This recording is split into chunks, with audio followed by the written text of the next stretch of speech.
And welcome to this edition of the Native News Update on this Monday, April 18th. I'm your host for today's program, Paul DeMain. Many of the stories read here can also be found at our website at IndianCountryNews.com. And here are some of the news stories for the day from the Associated Press and other Native news sources. Anchorage, Council of 13 Indigenous Grandmothers Conference called Health the Spirit from the Light Within will be held in Anchorage at the dena'ina Civic and Convention Center, and that's coming up on May 18th to the 21st. The Council is a global alliance of prayer, education, and healing for our Mother Earth, all her inhabitants, all the children, and for the next 7 generations to come. All are welcome to attend the conference. There are variable contribution levels based upon attendance. There will be a grandmother's blessing at the sacred fire, youth education, and traditional music, and they need lots of volunteers in the following areas: registration, moon lodge, assembling registration materials, tending the sacred fire, production, body workers, transportation, greeters, store, housing, blessing coordinators, on and on and on. To volunteer, contact Kathy Buka at kbuka@alaska.com. We'll put that email up so you can take a look at it and get a hold of that if you're in that area. Alaska as well. You're invited to Water is Sacred, Water is Life, the Right to Human Right workshop on Friday, May 6, 2011 from 9 a.m. to 4 p.m. upstairs at the Chickaloon Village, Alaska Health Department. Please feel pass this information on to others that might be interested in attending. Lunch will be provided in an email or a call if you'd like to attend so they know how to prepare how many meals and all that kind of stuff. Carrie Shaganoff at 907-745-4482. And the email's at admin@treatycouncil.org. We'll put that up so you can get a hold of them.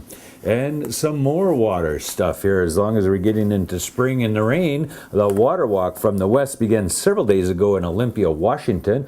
A small group of Anishinaabe women, male staff carrier and a support driver, set off and completed 23 miles on their first day, and the next day they walked another 31 miles.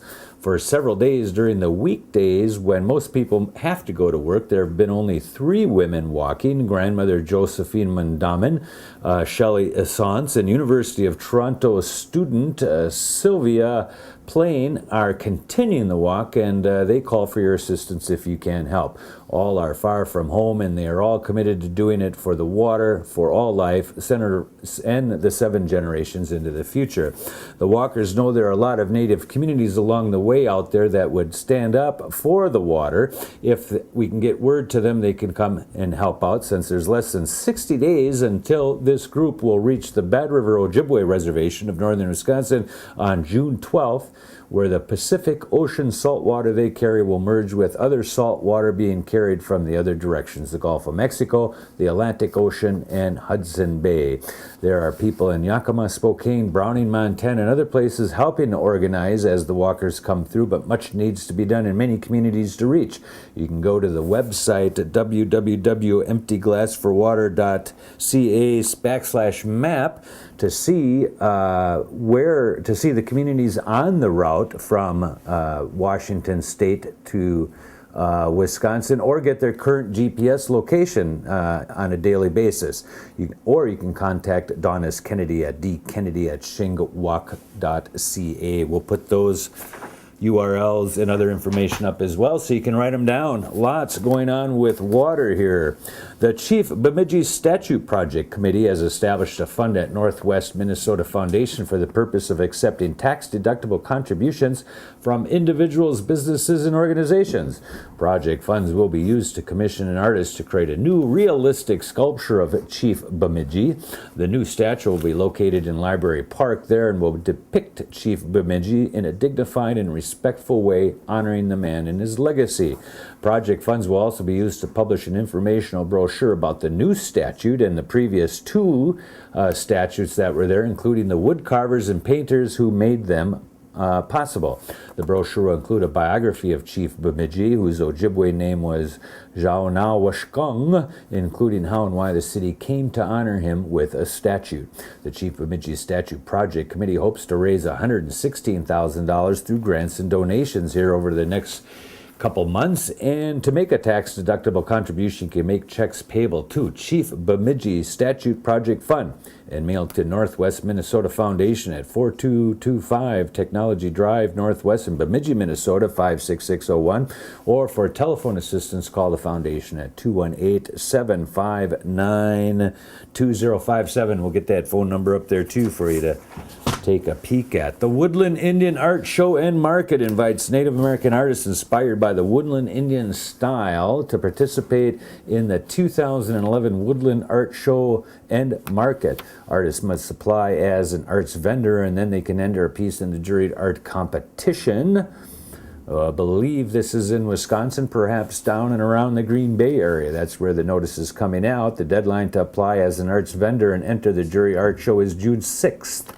Booth space for 20 artist vendors will be approximately 10 by 10 with one table and one chair supplied. The cost for the market is $150 for the day, and the event plus additional fees for other space if you need that. For more information on this show and application, contact Loretta Webster at WIASM Planning Committee at info@bearpawartgallery.com. Again, we'll put that URL or email up there for you to read and get on it.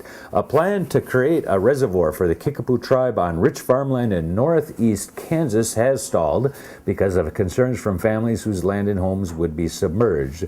The Topeka Capital Journal reported that Tribal Council Chairman Russell Bradley issued a news release last week expressing the tribe's disappointment with the board of the Nemaha Brown Watershed Joint District Number 7.